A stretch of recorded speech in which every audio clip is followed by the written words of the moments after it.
मेरा नाम अहमद है। कराची के एक पुराने मोहल्ले में रहता हूँ, जहाँ गलियाँ इतनी संकरी हैं कि सूरज की रोशनी भी मुश्किल से पहुँचती है। राहुल मेरा बचपन का दोस्त था।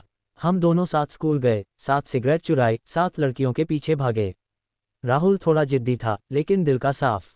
पिछले महीने वह अचानक गायब हो गया। फ़ोन बंद, घर पर कोई नहीं। पुलिस ने कहा शायद कहीं घूमने चला गया होगा। मैं हर रात उसके बारे में सोचता। एक शाम मैं अपने कमरे में लेटा था। लाइट जल रही थी, लेकिन कमरे की दीवार पर मेरी परछाई पड़ रही थी। अजीब बात यह थी कि मेरी परछाई अकेली नहीं थी।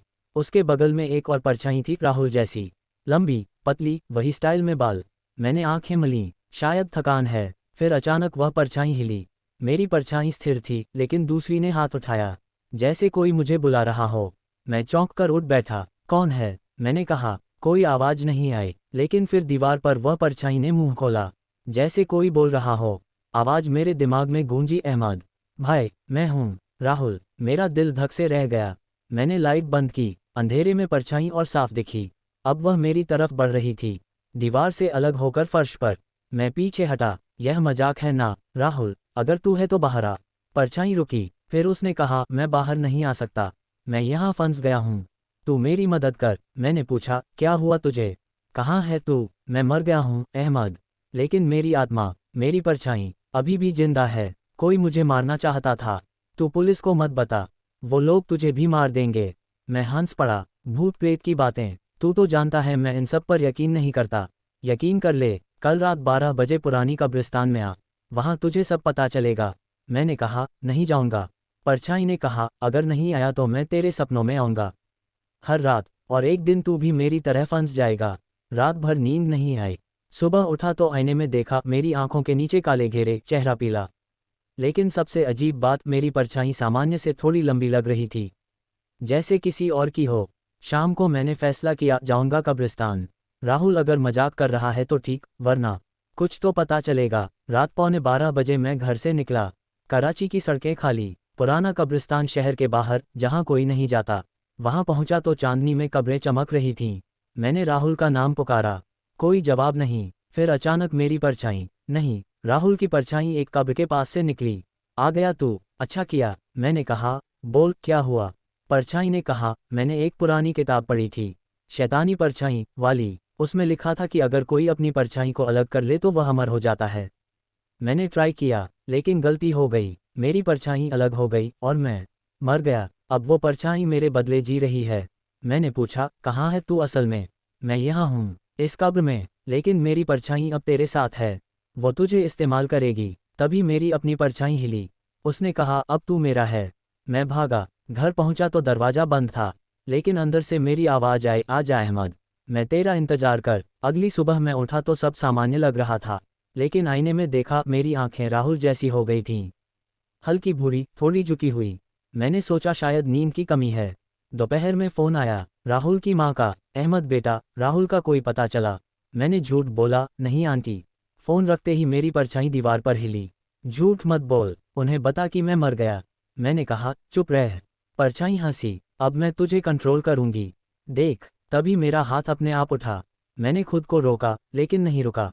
मैंने फ़ोन उठाया और राहुल की माँ को मैसेज किया, आंटी, राहुल मर गया है कब्रिस्तान में। मैंने फ़ोन फेंक दिया। तूने क्या किया? परछाई बोली, सच बोला। अब तू मेरे साथ है। मैं तुझे वो सब दिखाऊंगी जो राहुल ने देखा।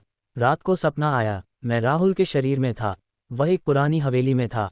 वहाँ एक किताब थी, काली चमड़े की। उसने पढ़ा परछाई को अलग करने का मंत्र। उसने ट्राई किया, परछाई अलग हुई, लेकिन फिर वह परछाई ने राहुल को मार डाला। आत्मा कब्र में फंस गई और परछाई आज़ाद। सपने से जागा तो मेरा शरीर पसीने से भीगा था, लेकिन सबसे डरावनी बात, मेरा हाथ खुद से लिख रहा था डायरी पर, अब तू मेरा दोस्त है, हम साथ में रहेंगे हमेशा। मैंने दोस्तों को बताया, सब हंसे, तू पागल हो गया है।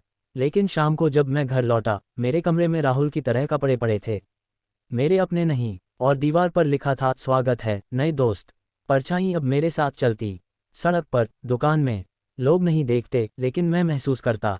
वह मेरे कंधे पर हाथ रखती, ठंडी। एक रात मैंने फैसला किया, किताब ढूंढूंगा, वही हवेली जहां राहुल गया था। अंदर घुसा तो धूल और मकड़ियाँ। एक कमरे में किताब पड़ी थी। मैंने खोली, उसमें लिखा, परछाई अलग करने से आत्मा कमजोर हो जाती है, परछाई मजबूत, वह नए शरीर ढूंढती है। तभी परछाई बोली, तूने ढूंढ लिया। अच्छा, अब तू भी ट्राई कर। मैंने कहा, नहीं। परछाई ने मेरे शरीर को कंट्रोल किया। मैंने मंत्र पढ़ना शुरू कर दिया, लेकिन बीच में रुक गया। तभी कमरे में एक और परछाई आई।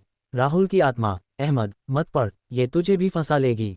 दो परछाइयां लड़ने लगीं। मैं भागा, लेकिन बाहर पहुंचते ही मेरी परछाई गुस्से में थी।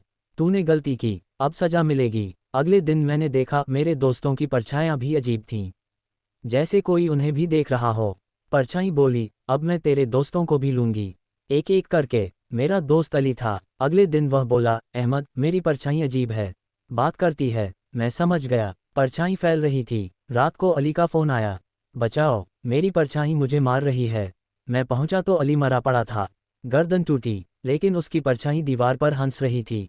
फिर एक एक करके 3 दोस्त और, सबकी मौत। पुलिस ने कहा सुसाइड, लेकिन मैं जानता था। परछाई बोली, अब सिर्फ तू बचा है, मेरे साथ रह, हम अमर हैं। मैंने कहा, नहीं, मैं तुझे खत्म करूं। मैं वापस कब्रिस्तान गया, राहुल की कब्र खोदी। अंदर राहुल का शरीर नहीं, सिर्फ एक काली किताब। मैंने मंत्र पढ़ा, इस बार उल्टा। परछाई चीखी, नहीं। धीरे धीरे वह सिकुड़ने लगी। मेरी परछाई वापस सामान्य हुई, लेकिन आखिरी पल में परछाई बोली, मैं जा रही हूँ, लेकिन याद रख, हर किसी की परछाई में एक हिस्सा मेरा है।